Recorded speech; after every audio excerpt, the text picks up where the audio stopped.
अॼु असीं ॻाल्हाईंदासीं अमेरिका जी परॾेही पॉलिसी ते, ख़ासि तौर ते डोनाल्ड ट्रंप जे दौर में जॾहिं त हू दुनिया खे पुराणी फ़ौजी ताक़त जी ज़बान सां सम्झण जी कोशिश करे थो।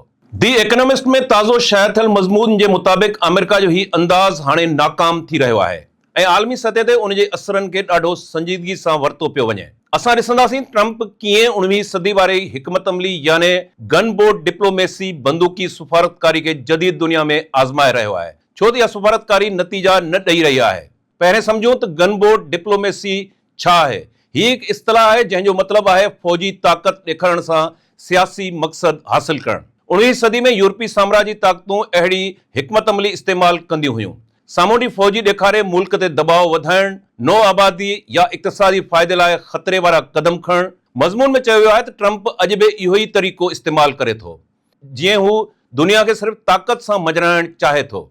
डोनाल्ड ट्रंप जी पॉलिसी जा कुझु मिसाल। Number 1, Iran. ट्रंप ईरान जे ख़िलाफ़ सख़्त पॉलिसियूं अख़्तियार कयूं। हरमोज़ जे सामूंडी लंघ खे फ़ौजी ऐं इक़्तिसादी दबाव सां क़ाबू करण जी कोशिश कई वई, पर ईरान जी हुकूमती स्ट्रेटेजिक पोज़ीशन मज़बूत रही ऐं अमेरिका खे को बि नतीजो न मिली सघियो। Number 2, Venezuela.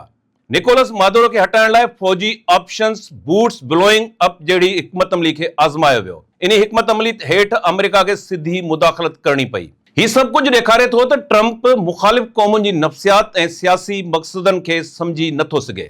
मज़मून हिकु अहम नुक़्तो पिणु पेश करे थो। ट्रंप दुनिया खे कारोबारी डील वांगुरु ॾिसे थो।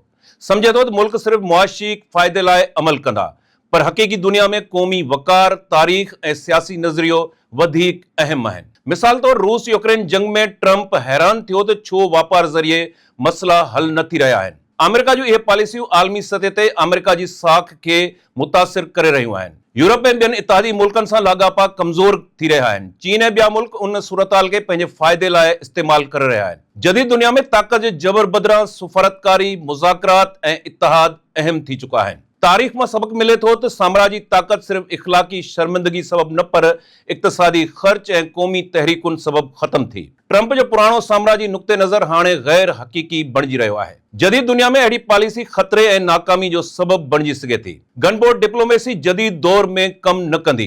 क़ौमूं सिर्फ़ फ़ौजी दबाव क़बूल न कंदियूं।